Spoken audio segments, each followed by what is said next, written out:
Welcome to Africa at the United Nations. Excellencies, distinguished delegates, I am grateful for the immense privilege to join Your Excellencies in this distinguished assembly, a privilege made possible by peaceful, democratic transition following free and fair elections in Kenya on the 9th of August, 2022.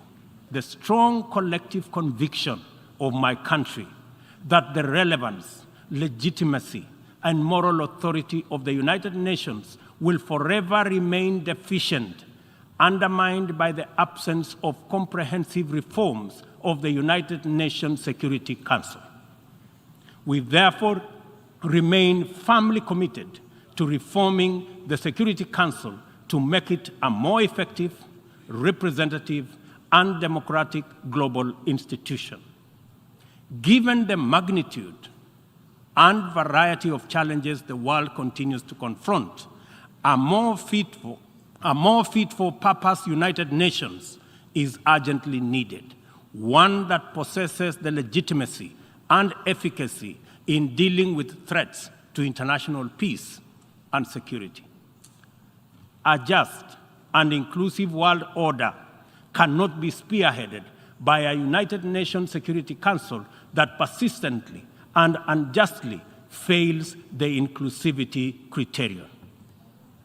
Similarly, threats to democracy will not be credibly resolved by an undemocratic and representative Security Council. It is vitally important for this critical institution to reflect the values it is entrusted to protect, to defend, to uphold on behalf of humankind. We welcome the call by President Biden this morning for the expansion of the membership of the Security Council as a significant step in the right direction, and we look forward to building consensus for the actualization of the same. The fact of the matter is that the COVID-19 pandemic exposed for all the world to see the severe deficit of these critical values in our present multilateral configuration.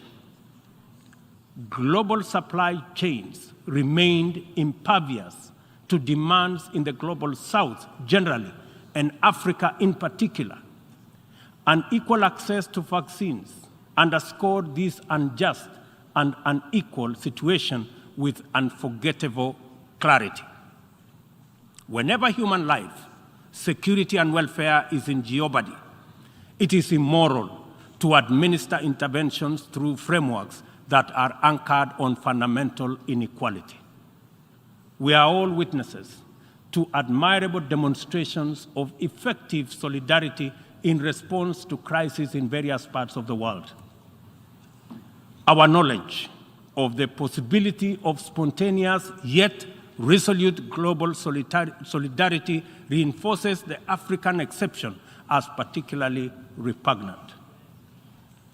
From genocides and civil conflict to famine and pandemics, the African continent is consistently left behind to bear the brunt of weak solidarity and disastrous failure of multilateralism.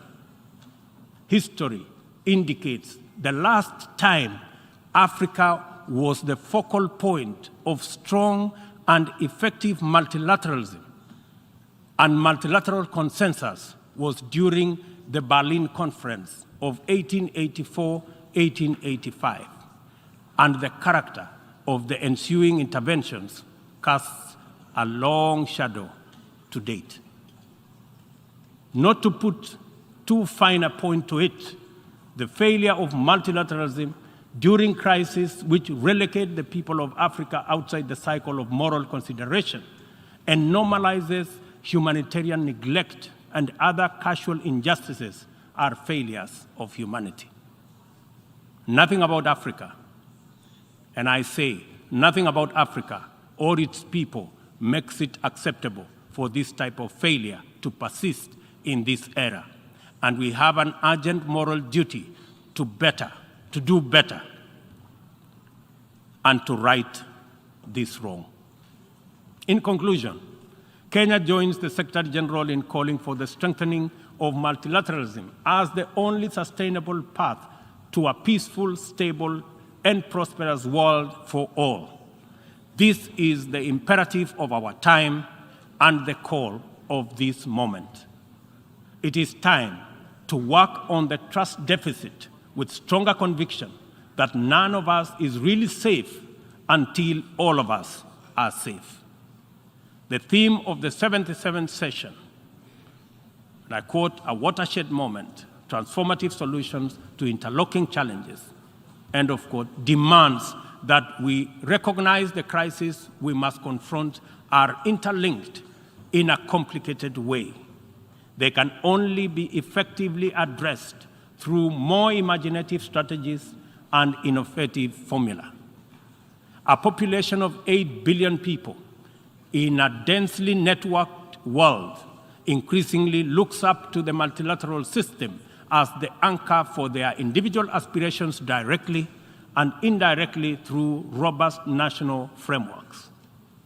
Increasingly, therefore, the United Nations system is expected to be responsive to these needs and for the proceedings in this forum, in a forum like this, to speak to ordinary people in far-flung reaches of our incredibly diverse globe. It is impossible to address all their individual needs directly, but it is possible to respond to all of them by speaking with conviction to the universal values of equality, inclusion, justice, solidarity, and collective action, and by making sure that all our interventions effectively reflect them with clarity. The integrity of the international order must be measured by the distance separating our resolutions, consensus, and agreement from decisions, actions, committed interventions, and effective solutions. A watershed moment, therefore, demands that we reduce that gap drastically and quickly. Kenya pursues numerous essential domestic agenda through the multilateral framework. We are heavily invested in the strength, effectiveness, and eventual success of all interventions formulated by the United Nations. It is important that the output of this and other similar fora achieve immediate resonance in the minds and lives of our youth still seeking opportunity to express and actualize themselves, our farmers working to feed nations, our Juakali entrepreneurs striving in pursuit of success in the informal economy, and our professionals who formulate policy, implement strategy, and monitor service delivery in public and private sectors. Africa places immense value in the international community and the tremendous possibilities it can unlock through inclusive, sustainable, and effective action to transform the lives of our people and establish lasting peace, security, and shared prosperity.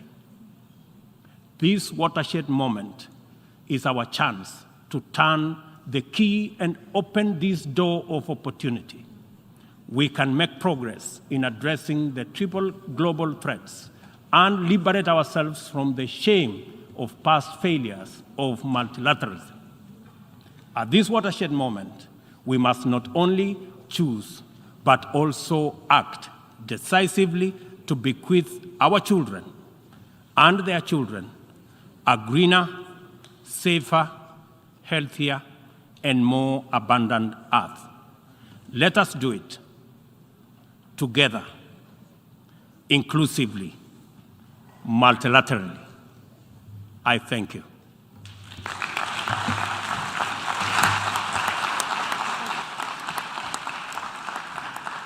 Did you like or hate what you heard? Let us know in the comments below, and if you want more candid speeches like this, be sure to like, subscribe, and hit the notification bell to catch all our latest videos. And please feel free to leave your suggestions, news tips, or topics about Africa you'd like us to cover.